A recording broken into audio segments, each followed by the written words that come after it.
Assalamualaikum warahmatullahi wabarakatuh. Perkenalkan, nama saya Julita Amalia dengan NIM 220211501008 dari kelas 01 Program Studi Arsitektur Angkatan 2022. Pada kesempatan kali ini, saya akan mempresentasikan hasil pengerjaan tugas dari mata kuliah Sejarah Arsitektur Dunia mengenai buku The Ten Books of Architecture karya Vitruvius. Saya akan menjelaskan mengenai buku ke-8 yang memiliki 6 bab. Bab pertama tentang cara menemukan air, bab 2 air hujan, bab 3 berbagi sifat perairan yang berbeda, bab 4 tes air yang baik, bab 5 instrumen penyamarataan dan perataan, dan bab terakhir yaitu saluran air, sumur, dan waduk. Cara menemukan air. Para pencari air harus mempelajari sifat daerah yang berbeda, karena di daerah yang ditemukannya sudah ditentukan dengan baik. Dalam tanah liat, pasokannya buruk, sedikit, dan tidak terlalu dalam. Itu tidak akan memiliki rasa terbaik. Pada kerikil halus, pasokannya juga buruk, tetapi itu akan ditemukan pada kedalaman yang lebih besar. Rasanya akan berlumpur dan tidak manis. Di tanah hitam, berkumpul tetesan yang berasal dari badai musim dingin dan mengendap di tempat yang padat atau tempat yang keras. Mereka memiliki rasa terbaik. Di antara kerikil terdapat urat-urat ditemukan sedang dan tidak bisa diharapkan. Rasanya sangat manis. Pada kerikil berbutir kasar dan berkarbon, hasil pasokannya lebih pasti dan lebih tahan lama. Dan rasanya enak. Dalam tufa merah itu berlebihan dan bagus jika tidak mengalir ke bawah melalui celah-celah dan melarikan diri. Di kaki gunung dan di lava lebih banyak dan berlimpah, dan di sini juga lebih dingin dan lebih sehat. Di negara-negara yang datar, mata airnya asin, berat, hangat, dan beraroma tidak enak, kecuali yang mengalir di bawah tanah dari pegunungan dan muncul di tengah-tengah dataran, di mana jika dilindungi oleh naungan pepohonan, rasanya sama dengan mata air pegunungan.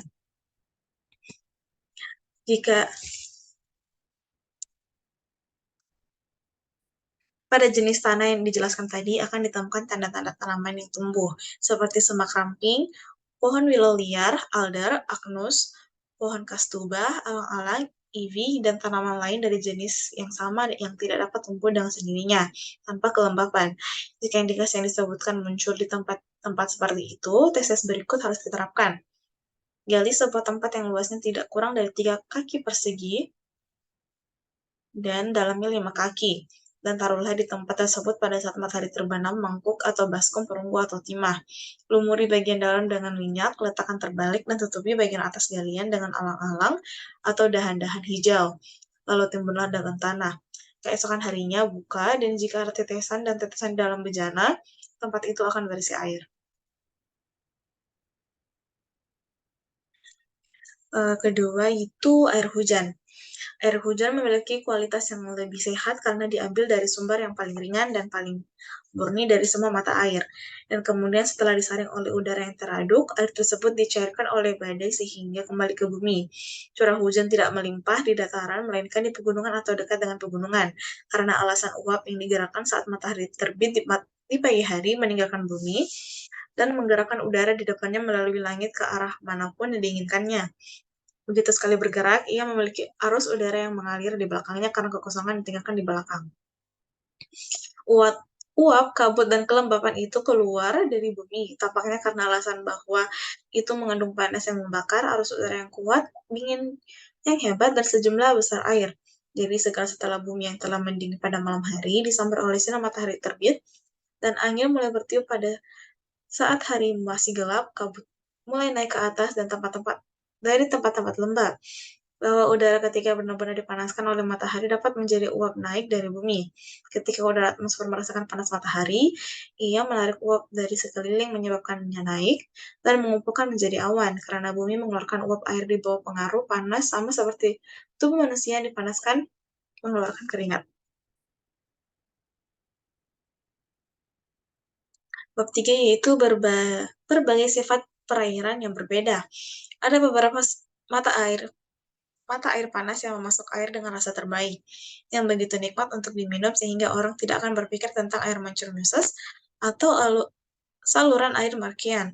Ada beberapa mata air dingin yang memiliki bau dan rasa yang tidak enak.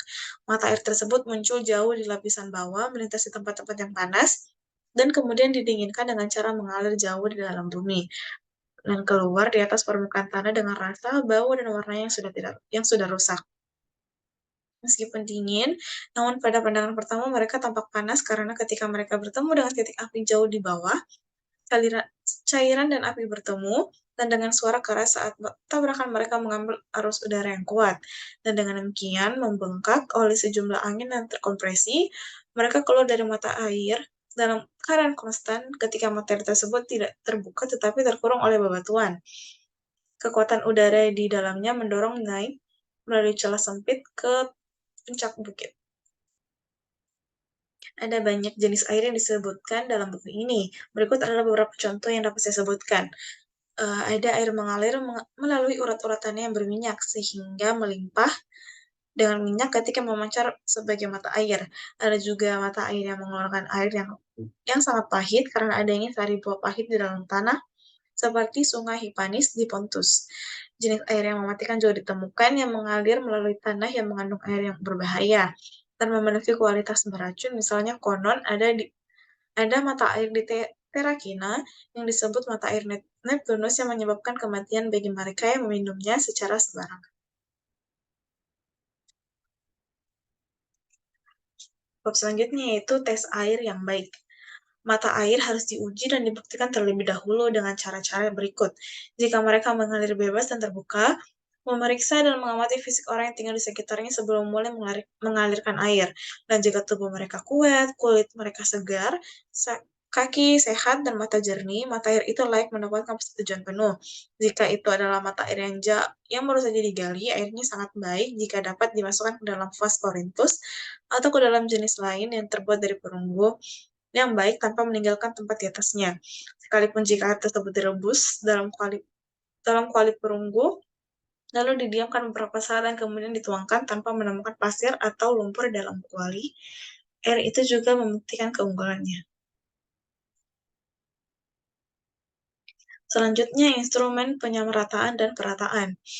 Perataan dilakukan dengan dioptrae atau dengan level air atau dengan chorobates, tetapi dilakukan dengan akurasi yang lebih tinggi dengan menggunakan chorobates karena dioptrae dan level bersifat menipu. Chorobata atau garis lurus dengan panjang sekitar 20 kaki, pada bagian ujungnya terdapat kaki-kaki yang dibuat sama persis dan disambung secara tegak lurus dengan ujung-ujung straight edge, dan juga potongan melintang yang diikat dengan duri yang menghubungkan straight edge dengan kaki-kakinya.